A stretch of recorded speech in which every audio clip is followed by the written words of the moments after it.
약할 때 강함 대신에 나의 보배가 되신 주 나의 모든 것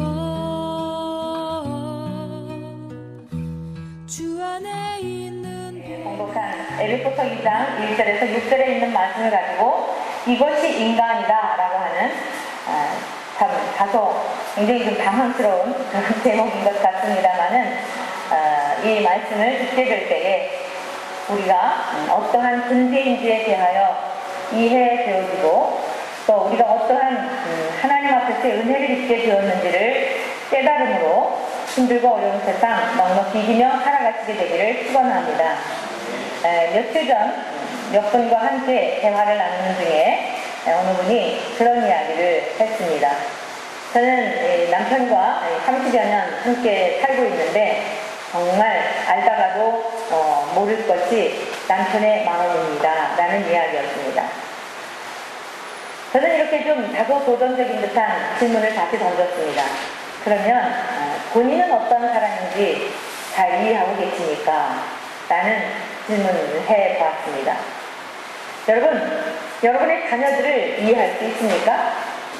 여러분을 낳아준 부모님을 이해할 수 있습니까? 그것 우리가 이해한다고 하는 것, 안다고 하는 것은 매우 단편적인 한 부분들입니다. 굉장히 화를 낼 수밖에 없는 상황인데도 화를 내지 않는 좀 착해. 이런 상황이 되는 마음이 격동이 되어서 아주 정말 굉장히 성이 날 텐데 성질을 부리지 않아. 여러분 우리가 알고 있는 것들이 어느 정도입니까? 성질이 급해 또는 참 유순해. 저 사람은 겁 없이도 살 수 있어 라고 우리는 가끔 좋은 점수를 주지만 어떠한 상황과 환경과 조건들이 이렇게 주어지게 되면 전혀 예기치 않았던 행동 때문에 마음의 상처를 받으며 저 사람은 저런 사람인 줄 몰랐네. 저런 사람인 줄 아닌 것으로 알고 있었는데 전혀 당황스러운 그 드러나지 않았던 행동들 때문에 마음에 상처를 입었던 적은 없으십니까? 우리 인간은 그렇게 단순하게 이것이 인간이다라고 성경을 떠나서는 이 사람은 이런 사람이다라고 사실은 참 성경을 떠나서는 쉽게 말하기가 어려운 복잡한 것이 우리의 인생입니다. 성경은 우리 인간이 어떤 존재인지에 대하여 아주 명확하게 선포하고 있습니다. 그래서 우리가 성경을 통하여 인간의 전 존재가 어떤 존재인지를 밝히고 있고 그리고 우리 인간이 어떠한 존재인지에 대한 것을 밝히고 있기 때문에 어떤 문제가 있다 할지라도 그 문제를 성경을 통해서 해답을 얻을 수 있다는 것이에요. 오늘 본문에 있는 말씀을 우리 한번 같이 보십니다. 에베소서 2장 1절 말씀을 같이 보시겠습니다. 다 함께 한 목소리로 읽어보십니다. 시작. 그는 허물과 죄로 죽었던 너희를 살리셨도다. 아멘. 심리학에서는 성경이 말하는 것과는 조금 방향이 다릅니다. 조금이 아니죠. 아주 다릅니다. 성경은 우리가 태어날 때부터 죄와 허물로 죽은 존재다. 이렇게 선포를 하고 있고요. 심리학에서는 무엇이라고 이야기를 하냐면 본래적인 인간에 대하여 선하고 가능성이 있다라고 하는 데서부터 출발이 되는 거예요. 그래서 좋은 환경을 제공해 주게 되면 그 사람 속에 있는 좋은 가능성들이 다 개발이 되어져서 좋은 사람으로 이렇게 살아갈 수 있다라고 하는 것입니다. 심리학의 아주 대표적인 사람을 꼽으란다면 그 프로이드를 꼽을 수가 있는데요. 굉장히 우리는 그가 자라온 삶과 그가 마쳤던 인생의 그 여정을 보게 된다면 심리학이라고 하는 것이 많은 인류에 공헌을 했고 또 우리 인간의 근본적인 것, 마음속에 있는 깊은 것들을 들여다보게 하고 자기 분석을 하게 하고 또 다른 사람을 이해하게 하고 하는 어느 정도의 많은 공헌을 한 것은 사실이에요. 기여를 한 거 부인할 수 없어요. 그러나 우리는 또한 기억해야 할 것은 심리학이든 과학이든 철학이든 인문학이든 모든 것들이 하나님 안에서 하나님이 우리를 본래 지으실 때부터 하나님의 형상을 주셨기 때문에 하나님을 벗어나는 것들이 아니에요. 오히려 그런 것들을 통하여 더 하나님을 알아가고 하나님에게로 향하도록 하는 여기에 목적이 있는데 하나님을 떠나서 자꾸만 답을 찾으려고 하면 그것은 오히려 하나님을 대적하는 상황이 될 수밖에 없는 것이에요. 하나님을 떠나서는 정답이 있을 수 없다는 거예요.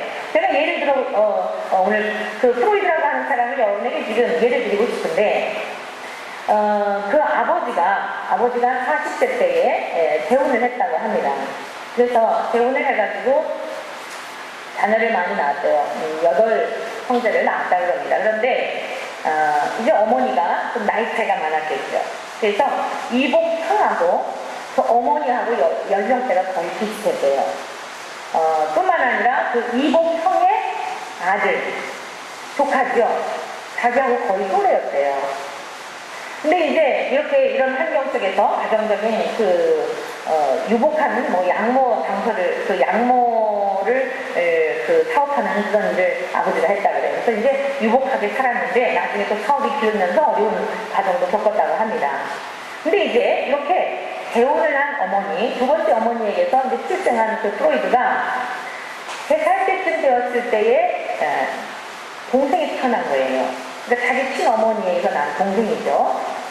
3살 때쯤 되었는데 이 동생이 태어나고 나니까요, 극심한 질투심이 생겨가지고 어머니의 사랑을 빼앗아갔다는 이런 마음에 막 그 질투심이 생겨서 이 동생이 죽었으면 하는 생각을 가졌다는 거예요.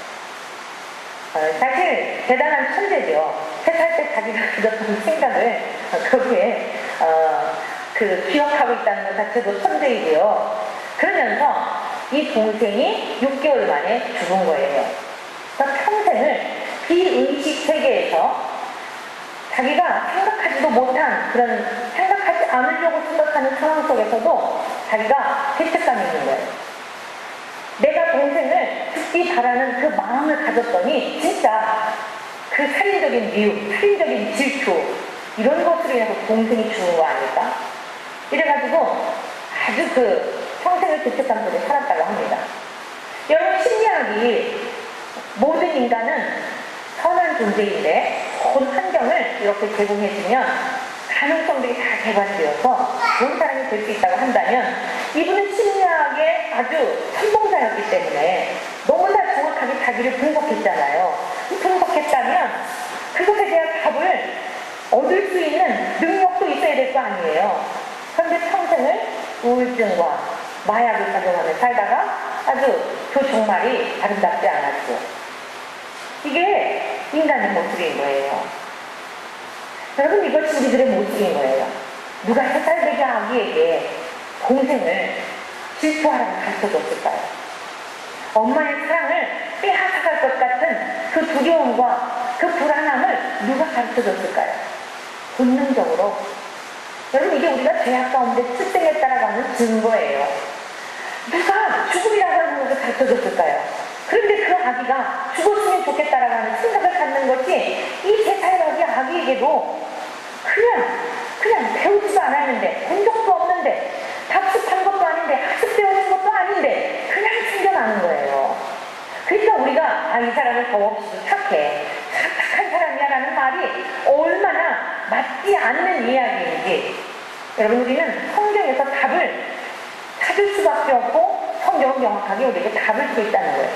우리 인간은 태어날 때부터 그 다른 사람을 죽이는 미워하는 마음을 갖지 말아야 하는 경계선을 넘을 수밖에 없는, 우리는 허물로 또 하나님을 중심하여 살아가야 하는, 하나님을 목표하며 살아가야 하는 관업을 향해서 그리고 나아가야 하는데, 우리는 하나님을 중심한 삶이 아니라 내가 중심이 되어, 내가 삶의 주인공이 되어, 내가 삶의 목적이 되어 살아가는 극심한 이기적인 이 심성과 본성을 지니고 태어났다는 것입니다.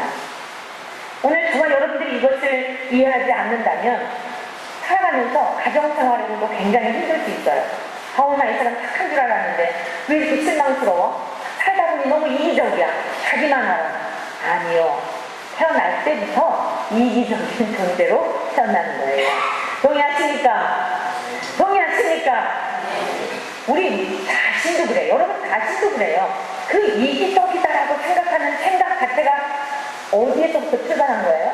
나에게 잘해주고, 나에게 편하게 해주고, 나를 이해해주고, 나에게 도움이 되면 되는데 내 중심적인 것입니다. 그 사람만 이기적인 게 아니라 역시 이기적인 생각에서부터 출발이 되었기 때문에 그 사람을 또한 정죄하고 판단하고 있는 거예요. 이 사람이 이런 사람이다 저런 사람이다라고 하는 판단의 기준은 누구에게 있어야 되냐면 그건 하나님의 영역인 거예요. 선과 악을 알게 하는 나무 열매를 먹었다는 이 아담은요, 우리 모든 인생들을 말하는 거예요. 태어날 때부터 이 동생은 없으면 좋겠는데, 이 엄마의 사랑은 나만 받아야 되는데, 여러분 이게 우리 인간이라니까요. 배운 적도 없고 가르쳐준 적도 없고 학습되지 않았는데도 불구하고 우리들 속에는 이러한 죄의 본성이 있어요. 그래서 우리가 여러분 가정이라고 하는 이 공동체 속에서, 교회라고 하는 곳에서도 우리는 어떠한 태도를 가지며 살아가야 하냐면, 저 모습이 내 모습이지, 저 모습이 내 모습이지, 저 이기적인 모습이 바로 내 모습이야. 아하, 이렇게 하면 마음이 힘들구나. 저 사람이 이렇게 나에게 대해주면 이렇게 내 마음이 힘든 것처럼 내가 다른 사람에게 이렇게 할 때에 그렇겠구나. 그러면서 배우는 현장이 바로 가정이고 교회이고 사회이고 여러분이 일터라는 사실이에요. 믿습니까? 그렇게 되면 우리는 어떨까요? 그 사람을 정죄하는 것이 아니라 판단하는 것이 아니라 하나님 앞에서 내 모습을 보는 모든 그게 현장이 되어서 그 사람은 하나님의 원리적인 말씀대로 성숙되어서 갈 수밖에 없는 거예요.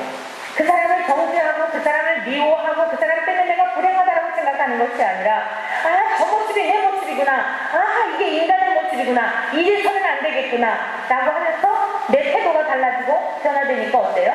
그 상대방의 또 사람이 보면서, 아, 나는 아주 못되게 굴었는데, 나는 이 사람에게 마음에 상처를 주었는데 이 사람은 나에게 그렇게 대하지 아니하고 정말 따뜻하게 대해주고 이해해주고 오히려 민망하고 부끄럽게 해주시 어때요? 아하, 나는 이 사람에게 상처를 줬는데 이 사람이 나를 수용해주고 감싸주고 위로해주고 용서해주니까 고맙기도 하지만 좀 부끄럽지 않습니까? 그럼 어때요? 좋은 물결도 흘러가게 되어 있는 거예요. 그 사랑의 기운이 흘러가서 여러분의 가정이 하나님을 믿는 아름다운 그리스도인의 가정으로 변화되어질 줄로 믿습니다. 자, 그래서 이제 우리 두 번째 우리가 기억할 것은, 모든 인간은 어떤 존재인가 하면 이렇게 죄와 허물로 죽어 있었던 존재일 뿐 아니라 세상 통조를 따르고 공중의 권세 잡은 자, 여기서 공중의 권세 잡은 자란 마귀를 말하는 것이에요. 하나님을 대적했던 대적자, 타락한 천사를 말하는 것인데, 공중의 권세 잡은 자를 따르게 되었다라고 이렇게 선포하고 있습니다. 2절의 말씀을 제가 봉독합니다. 그때에 너희는 그 가운데서 행하여, 죄와 허물로 죽었던 그 가운데서 우리는 행할 수밖에 없는 존재라는 거죠. 이 세상 통조를 따르고 공중의 권세 잡은 자를 따랐으니 지금 불순종의 아들들 가운데서 역사하는 영이라. 자, 저와 여러분들이 그리스도 밖에 있었을 때에 이런 영적인 원리를 알지 못하고, 내가 왜 죄인지에 대하여 알지 못하고 그냥 착하게 살고 윤리나 도덕적으로 한 나라가 정한 법을 잘 지키면 되는 줄 알고, 그래서 나는 착한 사람인 줄 알았었는데, 누군가 나에게 복음을 전해주어서 주님께로 돌아와 우리 주님을 만나고 나니 이런 원리들을 깨닫게 되었단 말이에요. 그런데 그 이전의 상태는 어땠냐면은, 주님을 믿기 이전의 상태, 물론 오늘 이 에베소 교회를 향하여 1차적으로는 에베소 교인들에게 썼던 편지이며, 뿐만 아니라 이제 그리스도 안에 신실한 자들, 오늘 예수 그리스도를 통하여 믿는 모든 이 땅의 모든 사람들에게 쓴 하나님께서 주신 귀한 말씀입니다만은, 우리가 그리스도 밖에 있었을 때에는 나도 알지 못하는 이 사이에 세상 통조를 따르게 되고 공중의 권세 잡은 자, 마귀를 따르며 살아갈 수밖에 없는 존재였다는 것이에요. 자, 그러면서 여기서 우리가 기억해야 할 것은, 그때에 너희는 그 가운데서 행하여. 여기서 행하여라고 하는 이 행하여란 이 의미는요, 문자적으로는 걷다 또는 이런 걷다라고 하는 의미이지만 의미적으로는 행동이나 생활 방식을 말하는 거예요. 그때에, 즉 그리스도 밖에 있었을 때에 우리가 어떠한 삶을 살았는가? 이 세상에 여기서 이 세상이라고 하는 것은 세대라고 하기도 하는데요, 세상을 지배하는 영적인 존재로서 하나님을 인정하지 않는 타락한 인간 사회 전체를 가리키는 것입니다. 즉 하나님을 떠난 이 타락한 세상의 정신과 사고방식과 가치체계에 순응하며 사는 것, 이것이 마귀에게 공중권세 잡은 자에게 속해 살았던 삶이라는 것입니다. 우리는 한번 오늘 주님 앞에 나와 예배를 드리며 주님의 말씀을 듣는 이 시간 우리를 좀 돌아볼 수 있었으면 좋겠습니다. 무엇인가 하면요, 우리가 주님을 믿기 이전 그때에 너희는 그 가운데서 행했다라고 말씀하고 있잖아요. 우리가 그 길을 걸으면서 또 우리가 그 세상 풍조, 세상에서 좋아하는 것, 가치체계, 가치관 이런 것들을 흠모하고 그것이 막 행복의 조건이고 그것이 삶의 의미이고 목적이고 그러면서 살았단 말이에요. 그런데 어느 날 우리가 주님을 믿게 되고 또 우리가 이제 예수님이 나의 인생의 주인이다라고 수없이 고백을 하는데 진짜 우리가 그 과거에 세상의 가치체계나 가치관이나 세상 하나님 밖에 있는 사람들이 소망하는 그런 것들을 우리가 다 정말 이제는 뒤로 하고 주님이 목적이 되어서 진정한 그리스도인으로서의 삶을 진짜 우리가 지금 살아가고 있는지 우리 한번 좀 들여다보자는 것이죠.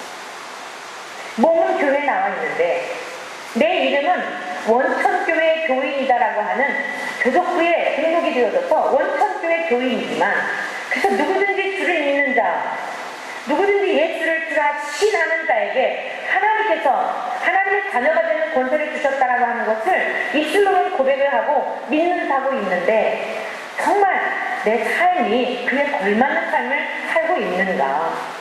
아니면 교회의 교족부에 등록이 되어 있는 교인이며 또 천국에 갈 것으로 믿고는 있지만 아직까지도 이 세상의 어떤 생활 방식, 이 세상의 가치관, 이 세상의 눈에 보기에 좋아 보이는 것들 이런 것들만을 우리가 아직도 부러워하고 그러한 것에 같이 기준을 두고 그것으로 인하여 울고 웃고 있다고 한다면 오늘 이 시간 사도 바울을 통하여 우리에게 그 기도했던 내용이 있잖아요. 1장 17절 우리 주 예수 그리스도의 하나님 영광의 아버지께서 지혜와 계시의 영을 저와 여러분들에게 주셔서 하나님을 알게 하시기를 축원합니다. 오늘 정말 우리들의 마음을 밝혀주시지 않으면 지혜와 계시의 영을 우리에게 주시지 않으면 우리의 마음 눈을 밝혀줄 때만이 이게 무엇을 의미하는지를 알게 되고 이 위대한 하나님의 비밀이 우리에게 밝혀졌을 때의 그 소중함을 알아서 저와 여러분들이 정말 예수님을 목적 삼고 예수님 한 분이면 충분한 이 믿음으로 우리는 세상을 이기며 살아갈 수 있다는 것입니다. 사랑하는 성도 여러분들이요, 우리 같이 성경 말씀을 대할 때에 이것이 우리들하고는 전혀 상관없는 마치 저 교회 밖에 있는 사람들 아무 개가 들어야 할 소리로만 이 성경을 듣는다면 예배 시간에 말씀을 들을 때 저거는 아무개 집사가 듣거나 저거는 아무개 성도가 듣거나 아무개 권사가 들어야 할 말씀이라고 생각한다면 정말 드리는 이 예배가 공허할 수밖에 없는 것입니다. 우리들의 이 기가 막힌 실존? 좀 어려운 단어일지는 모르겠는데요. 우리 기가 막힌 인간의 전 본질적인 이런 모습 때문에 우리 주님이 이 땅에 오셔서 저와 여러분들을 구원해내시고 불러내시고 하나님의 자녀 삼아 주셨는데 우리는 하나님의 자녀답게 이제는 이 세상의 가치관이나 세상 사람들이 부러워하는 것이나 그런 것들을 똑같이 부러워하며 살아가는 자들이 아니라 정말 만 왕이 되시는 하나님의 자녀로서 백성으로서 거룩한 하나님의 권속으로서 예수님 한 분만으로 충분히 만족하며 살아갈 수 있는 이 은혜가 우리 모두에게 있기를 간절히 축원합니다. 자, 이러한 가치체계를 가지고 살아가는 사람들은 어떠한 삶의 열매를 맺느냐면 육체에 원하는 것들을 하면서 할 수밖에 없다는 것이에요. 3절 말씀입니다. 다 함께 같이 읽도록 하겠습니다. 시작. 전에는 우리도 다 그 가운데서 우리 육체의 욕심을 따라 지내며 육체와 마음에 원하는 것을 하여 다른 이들과 같이 본질상 진노의 자녀이었더니 아멘. 여기서 육체라고 하는 것은 하나님을 떠난 인간의 더러운 본성 전체를 가리키고 있는 것이고요. 육체의 욕심이라고 하는 것은요, 자기 중심적인 열망과 충동을 뜻하는 것입니다. 그러하기 때문에 하나님의 뜻과 반대되는 모든 것을 말하는 것이에요. 자, 이런 결과 어떠하냐면 결국 우리는 하나님의 진노를 받을 수밖에 없는 존재가 되었다는 것입니다. 그게 본질상 진노의 자식이라는 거예요. 멸망받을 수밖에 없고 영원한 지옥 불못에 갈 수밖에 없는 것이 바로 이런 이유인 것입니다. 우리의 육체의 욕심을 따라 육체의 욕심을 따라 지내며 육체와 마음에 원하는 대로. 근데 이게 어때요? 영적으로 죽어있기 때문에 전부 눈에 보여지는 것만이 전부인 줄 아는 거예요. 저 영원한 하나님의 세계가 있고 하나님의 그 풍성하신 은혜가 있는 게 보여지지 않으니까 그냥 이 세상에서 잘 먹고 잘 사는 게 좋아 보이고 어떻게 해서든지 세상에서 늘어나는 것이 그게 복을 받은 것 같고 어떻게 해서든지 이 세상에서 오래 막 여름날 엿가락 늘리듯이 그냥 아주 그냥 오래오래 하는 것이 장수의 복인 것 같고, 여러분 이게 우리들이 육체와 육체의 욕심을 따라 살아가는 삶의 모습이라는 거예요. 그런데 우리 주님이, 생명이신 주님이 우리 안에 들어오셔서 영적인 죽었던 우리들의 영이 살아나게 되면 어때요? 살아난 자는 모든 감각이 다 살아나게 되어 있어요. 영적으로 살아난 자들은요, 배고픔을 느끼게 되어 있는 것이에요. 목마름을 느끼게 되어 있는 거예요. 여러분 우리가 왜 마셔도 목마름을 느끼고 왜 따뜻한 이불을 덮어도 추위를 느끼며 왜 모든 것을 다 갖춰진 듯한 삶인데도 외롭고 공허함을 느껴서 사람들이 우울감에 빠져서 결국에는 그 스스로 그 고통을 견디지 못하여 자기 스스로 목숨을 끊는 이런 일들이 일어나는 것일까요? 영혼의 만족함을 못 느끼기 때문이에요. 그래서 성경에 시편의 기자 그런 고백을 했잖아요. 가슴이 시냇물을 찾기에 갈급한 같이 내 영혼이 주를 찾기에 갈급하나이다. 이것은 뭐예요? 영혼의 갈급함을 말하는 거예요. 육신에 마실 물이 많아, 육신에 먹을 양식이 많은데도 불구하고 내 영이 살아있는 사람은요, 주님 때문에 목마른 거예요. 아기들이 그저 엄마 품만 그냥 덩덩 둥둥하며 엄마만 있으면 만족해 하듯이 영이 깨어난 사람들은요, 이 세상에 많은 재물을 가지고도요 만족하지 않아요. 이 세상에서 권력과 명예 이런 거 가지고도요 만족하지 않아요. 초가 한칸에 살아도 주님 모시고 살아가는 그 기쁨으로 살아가게 되는 줄로 믿습니다. 세상 사람 많은 재물을 가진 것도 부러워하지 않는 이유가 바로 그거예요. 왜? 하나님 한 분이면 내 영혼의 생명수가 되시고 내 죽었던 영혼에 소성함을 주신 주님이 계시기 때문에 가치관이 달라져 가게 되어 있는 거예요. 삶의 방향이 달라지게 되어 있는 것입니다. 사랑하는 성도 여러분이요, 이 무더운 날 우리 주 예수 그리스도 생수의 근원이 되시는 우리 주 하나님으로 인하여 오늘 이러한 만족함이 있기를 축원합니다. 수가성의 여인을 찾아갔던 주님이 말씀하셨습니다. 우리 주님이 얼마나 고단하셨든지, 정말 얼마나 고단하셨든지, 목이 마르셨든지 그 여인에게 찾아가셔서, 유대인들은 이 사마리아 여인들과 상종도 하지 않는데 이 여인에게 찾아가서 물 좀 달라 하시지 않습니까? 그런데 사실은요, 진짜로 우리 주님이 피곤하시기도 했지만 이 소외당하고 특별하게 세상에 이 남편 저 남편의 품을 전전긍긍하며 5명의 남자 살아보았지만 만족이 없고 현재 살고 있는 이 남자도 만족을 느끼지 못하며 또 기회만 되면 자기가 눈에 보기에 좋은 다른 남자를 찾아 도망갈 준비가 되어 있는 이 여인을 주님께서는 찾아가셨던 거예요. 그리고서는 항상 목마름 속에 살아가는 이 여인에게 물 좀 달라고 접근하신 거예요. 너 목마르냐? 나도 목마르다. 내가 마실 물 좀 다오. 그러니까 여인은 깜짝 놀래요. 왜? 아니 유대인 남자들은 이 우리 자기 동족들하고 상종도 하지 않는데 배나 돼지 취급하는 이러한 유대인의 정서를 가지고 어찌 사마리아인 이 여자, 그리고 정말 많은 사람들에게 어떻게 해서든지 자기의 그 지나온 날의 부도덕한 과거 때문에 떳떳하게 살지 못하는 이 기가 막힌 현실 앞에 이 뜨거운 쇠압 아래 물을 들어갔던 이 여인에게 찾아오셔서 물을 달라고 하는 예수님을 이해할 수가 없었던 것입니다. 그런데 우리 주님은 굉장히 깊은 의미가 있었던 거예요.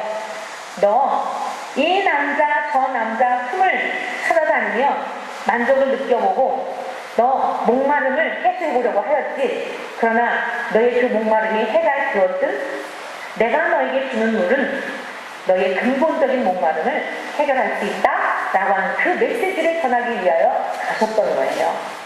그래서 여러분 이 여인을 보면은 요한복음 4장에 나타나 있는 이 목말라서 물을 찾으러 갔던 여인을 보면은 세상에 남편을 5명씩이나 갈아치우다니, 현재도 부도덕한 관계 속에서 막장 드라마의 주인공도 이런 드라마가 없지, 여러분 이렇게 성경을 보고 계시지는 않습니까? 그 요한복음 4장에 나타나 있는 우물가의 여인은요, 오늘 저와 여러분들이 인생의 목이 말라서 재물의 신랑을 쫓아다니고 명예의 신랑을 쫓아다니고 권력의 신랑을 쫓아다니고 자식이 나에게 위로가 될까? 자식이 나에게 기쁨이 될까? 오늘 한국의 교육열이 세계적으로 아주 그냥 이 버금가는 거를 어디 견딜 데가 없잖아요. 지금은 온통 자식들이 다 우상이 되어서 자기가 이루지 못했던 꿈들을 대신 투사시키는 것이라고 하는 이야기들은 오래전부터 해온 이야기 아닙니까? 결국 다 자기 만족을 위한 거예요. 너 때문에 공부하는 거야 라고 하지만 사실은 자기가 이루어보지 못한 꿈에 대한 것들을 성취하여 자식이 이렇게 훌륭하면 그 칭찬이 또 누구에게 옵니까? 아유, 부모가 자식을 잘 키웠다고 해가지고 요즘 강사로도 막 다니고 방송에도 나오고 책도 나와서 그냥 아주 자식 하나만 잘 키워놔도 그냥 인생 수지 맞잖아요. 결국 누구를 위한 거예요? 내가 칭찬받고 인정받고 현명하게 가려져 있는 우리네 인간들 속에 있는 사람들로 하여금 이 칭찬받고자 하는 욕구들이 얼마나 포장되어져 있는지 모릅니다. 정말 주님을 알아갈수록 주님 앞에 내 모습을 보일수록 밝히 보이실수록 얼마나 민망하고 처절한 것이 우리 인간의 모습인지 몰라요. 선한 것이 정말 전혀 없는 거예요. 이 수다성 여인의 모습이 바로 저와 여러분의 모습이라는 거예요. 세상의 재물을 쫓아서, 명예를 쫓아서, 사랑을 쫓아서, 쾌락을 쫓아서, 자기 만족을 쫓아서 이 손소품을 전전긍긍하지만 여러분 그것은 절대 우리에게 만족을 줄 수 있는 것이 아니에요. 그래서 우리 주님께서 말씀하시기를 네가 주는 물을 마시면 또다시 목마르려니와 내가 주는 물을 마시는 자는 다시 목마르지 아니하다라고 말씀하셨던 것이 우리 주 예수님은 생수의 근원이시기 때문인 줄로 믿습니다. 사랑하는 성도 여러분들이요, 오늘 우리들이 헛된 것을 구하여 찾아다니는 이 어리석은 발걸음을 우리가 멈추시기를 축원합니다.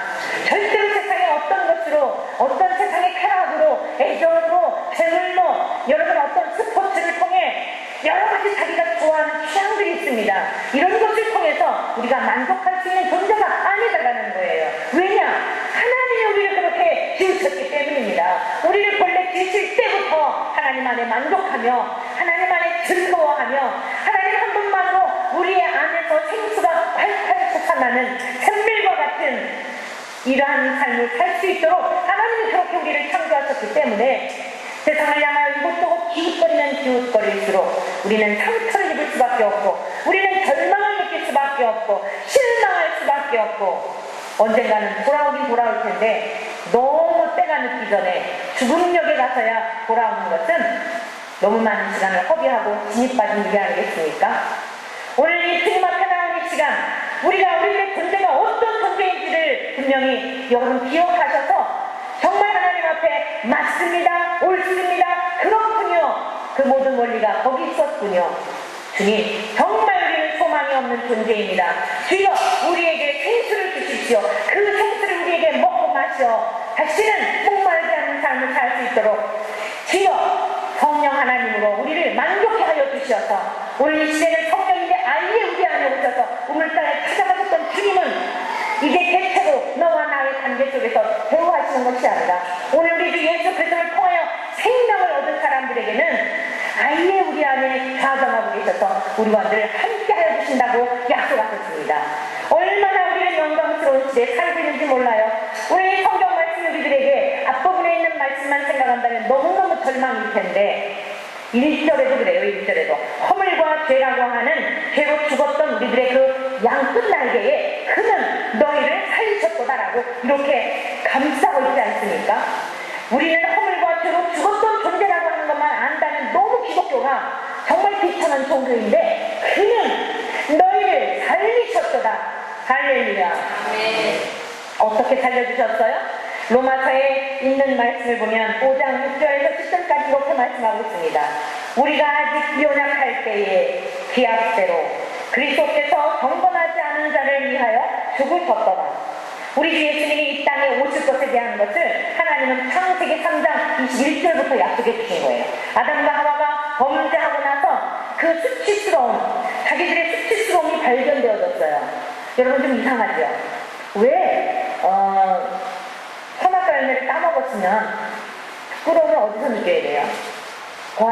선악과를 보았던 눈이 부끄러움을 느끼든지, 그래서 이걸 왜 이렇게 봤어 이래야 되든지, 아니면 그것을 따먹은 이 입을 이걸 그냥 미워하면서 입을 때리면서 내가 이걸 따먹었어 이래야 되잖아요. 이 먹은 입을 부끄러워하지 아니하고 보았던 눈을 부끄러워하지 아니하고 그거 보았던 손을 그냥 부끄럽다고 해서 그냥 잘라버리지 아니하고, 여러분 치마를 해서 수치를 가렸잖아요. 생식기를 가렸다는 뜻이거든요.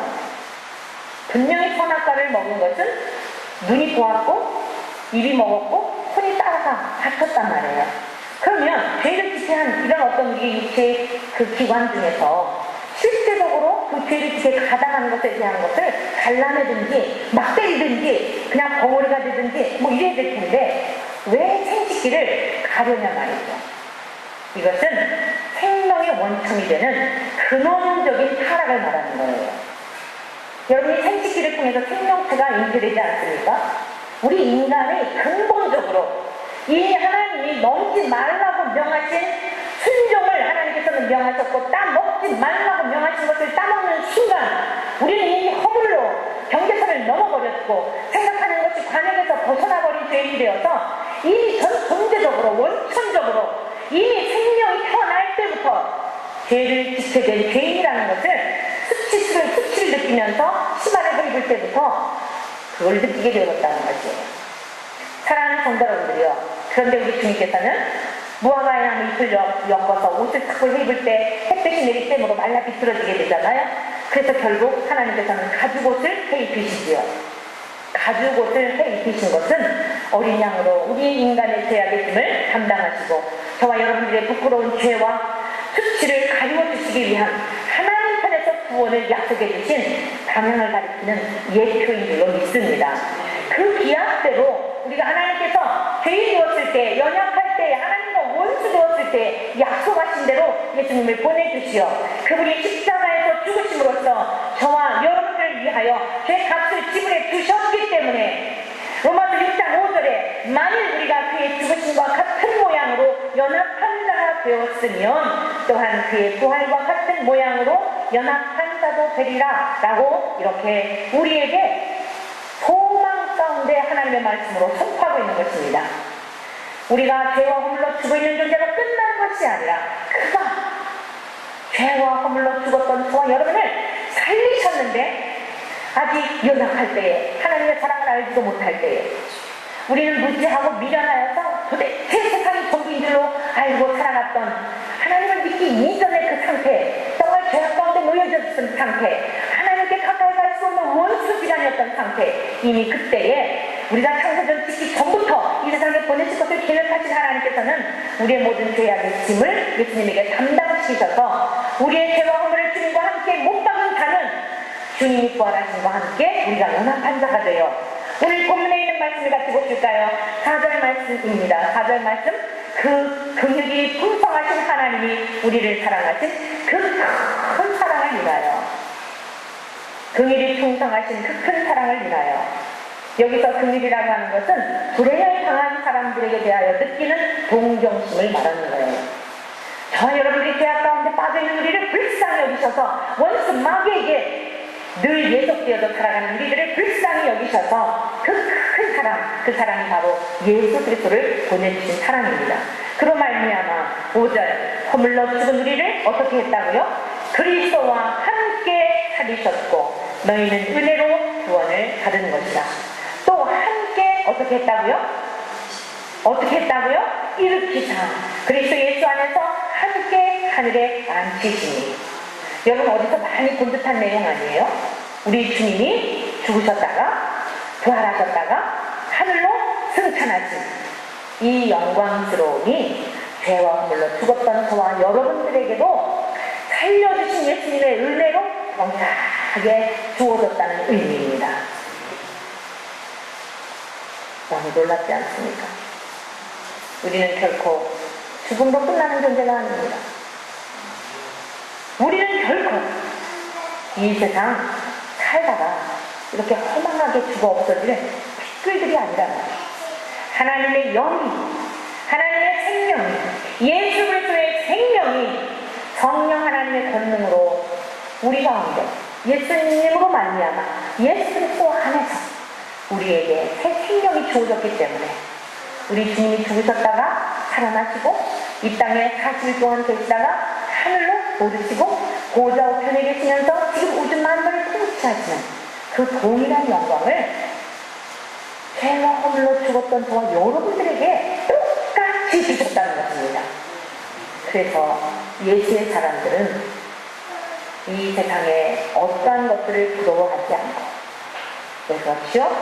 목적이 분명하니까, 우리의 삶의 방향이 분명하니까, 내가 어떠한 존재가 되었는지를 알기 때문에 하루하루 어떤 형편과 환경과 기가 막힌 절망 속에서도 기뻐하고 즐거워하고 감사하며 살아가게 되는 줄로 믿습니다. 이 무더운 여름날 사랑하는 성도 여러분, 우리 주 예수 그리스도와 함께 저와 여러분들이 죽었다가 일으키시고 함께 하늘로 올리셔서 함께 우리 주님이 보좌우편에 앉아 계신처럼 저와 여러분도 그 영광스러움에 초대되었다는 이 사실을 기억하시며 절망 가운데서 소망 가운데로 인도해 주신 하나님의 거룩한 백성답게 새로운 기쁨을답게 날마다 감사로 기쁨으로 승리의 삶을 살아가시는 우리 모두 되시기를 주의 이름으로 간절히 축원합니다. 기도드리겠습니다. 사랑의 주님, 감사합니다. 우리는 우리 자신의 모습을 바라보면 전혀 소망이 없는 모습이지만 죄와 허물로 죽었던 우리를 그리스도와 함께 살리셨고 함께 하늘로 올리우셨으며 이제 우리에게 주님의 영광스러운 보좌에 함께 앉혀주시는 이 은혜를 허락하여 주셨으니 감사합니다. 주여, 그리스도 밖에 있었을 때의 옛 습관과 옛 생활과 이 모든 것들을 다 벗어버리게 도와주시고 이제는 오직 주님 우리 안에 거주하시는 천국이 이루어졌사오니 하나님의 나라 백성답게 살아가도록 축복하여 주옵소서. 더 이상 세상을 부러워하거나 세상의 풍속을 쫓아 살아가지 말게 하시고 세상의 가치체계에 여전히 나를 배워맞으며 살아가지 않도록 주님 인도하여 주셔서 존귀한 하나님의 백성들로 그 열매를 맺게 하옵소서. 예수 그리스도의 이름으로 기도드립니다. 아멘. 예수 어린 양